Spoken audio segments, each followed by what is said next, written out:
agility. And I'm never rehearsing, I'm making a million of verses like Swizzy and Timothy. Season mark is now up to 42 tackles after last week's game. It's the to look inside Ford Field here in downtown Detroit, the Motor City. Today our coverage kicks off with a good one here between the Brandon Gaudin, joined as always by along with Charles Davis. I'm Brandon Gaudin, and Charles, we look at this Lions team entering play. They come in playing pretty good football. Winners of 4 of their last 6 games. Fields it right around the goal line. And he will make it to the 20-yard line and no further. Was really strong. Back-to-back Pro Bowls. Took his team to the Super Bowl and came really within 1 quarter of winning it. But since that time, he's had bouts of inconsistency, and that's been the struggle for him as he tries to get back to the form he showed earlier in his career.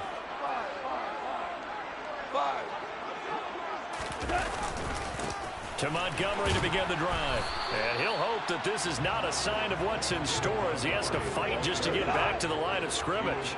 Officially nothing on that last run. They'll try again, 2nd and 10. Again, they'll go ground with Montgomery. Well, Charles, this Thanksgiving tradition, so great. I mean, going back essentially through the full century of the NFL, I know you probably have a lot of fond memories of Thanksgiving Day football yourself. I certainly do, and I don't have the Turkey Bowl tradition. You know, the families that go out and play and then come in and sit down to their feast and watch football. I remember reading remember the Lions jumping on the Packers on Thanksgiving Day. The only loss the Packers had in 1962, and they sacked Bart Starr over 10 times in that game. And I remember Dave Williams from the Bears returning the overtime kickoff for a touchdown to win a game on Thanksgiving Day. I remember so many different things happening, but how much fun is it each and every year to know that you've got football on Thanksgiving Day? And he's top 5 in the league in terms of receiving yardage because of plays like that. What have you seen from him on film that you like so much? Well, I'll strip away everything else and get to what we call the moment of truth. When the ball's arriving and there's a defender there, he just comes down with the ball. He competes and takes it away. Great hands, great ability to finish the catch. 8 yards the gain on that last run. Here's 2nd. Pretty quickly. I'm not sure he made the right decision on that one. I think if he had it to do over again, he would have found a different target downfield. But he made his decision, and that one's incomplete. And they're going to work this down to about the 32-yard line. The Lions at 6 and 4 now on the year. And they come in on a pretty good roll here. Winners of 3 straight. And I thought that they played pretty well last week. Their execution, their discipline, their resilience, all on display in that victory. On 1st down, they'll go to the ground attack. And he is met in his tracks behind the line of scrimmage. Maybe just a slight detour on what's been a strong drive. Here's 2nd and 11. Back to the ground, this time Montgomery. And inside the 20 before he's brought down. It's a gain of 14 and a 1st down for Detroit. Quite the opening drive march they're on right now. It looks a lot like what we saw in practice prior to the game, doesn't it? You know, because on that last big practice beforehand, you go through your offensive script. You go through your play calling. You go through all the stuff and establish things. And it looks like it's going like clockwork right now for them. Justin Jones there on the stop. Now, that's a mountain of a man that just made that stop, isn't it? But he's more than that. This guy's nimble and quick. More than a space eater, he just made a great play there. Across the middle, he's got it complete to St. Brown. And the Lions are going to be set up with a 1st and goal coming up as they get him down at the 6-yard line. A terrific opening drive has them knocking on the door. 1st and goal. They're running the jet sweep with Jones. And he is going to lose yardage here. It's a loss of a yard there, and it's 2nd down. That's the danger, Charles, of running plays like this for your wide receiver. They can hit big or they can be duds. Yeah, you're exactly right about that, because if they're forced to try and go around defenders behind the line of scrimmage, sometimes you can give yardage in order to gain it. But in this case, they gave yardage and didn't get it back. From the 5-yard line, will this opening drive yield 6? This is 3rd and goal. Here's Goff. The quick slant caught. A terrific job there to keep him out of the end zone. And now it'll be 4th and goal. Well, we hear so often how tackling has become almost a lost art in the NFL game. But it's so important to tackle well on these receivers, especially in a play like this one. third down. They gave him the underneath stuff. You got to go and make the tackle right away. They'll try and run for it. And he is into the end zone. Touchdown, Detroit. A great effort there. His 5th rushing touchdown now on the year.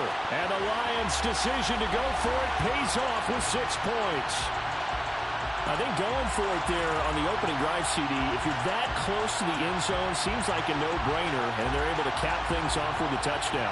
I think that he was imagining the message he would send to his team if he called for the field goal unit at that point. Great drive, got it all the way down there.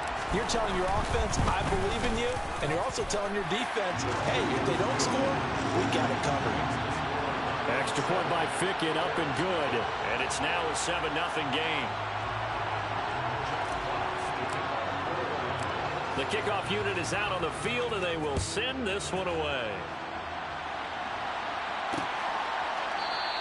And he'll elect not to return this one, so they'll bring it out to the 25 on the touchback. So here are the Bears now for their opening drive.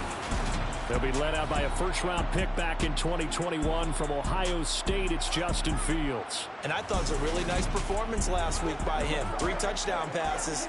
I think that signifies exactly what he was getting done. He did have the 1 interception. But that's the ratio you say you're okay with, right? If you go 3-1, you're going to be pretty happy over the course of the season.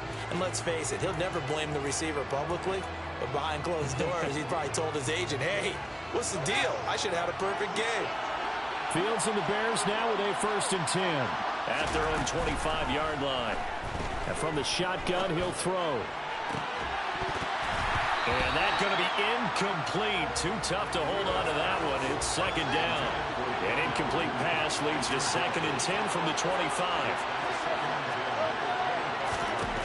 Back to throw. Fields. Nowhere to go here. He lost the football.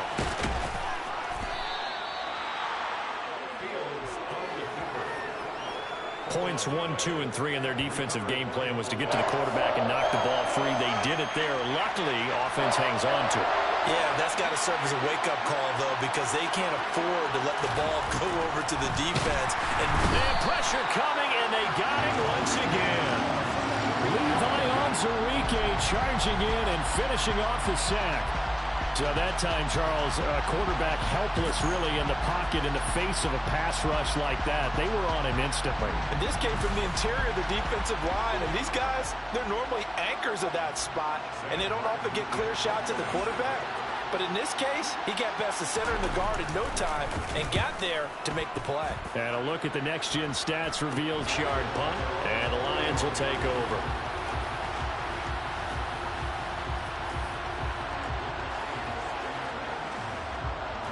So good starting field position for him here as they come up 1st and 10 at the 41-yard line.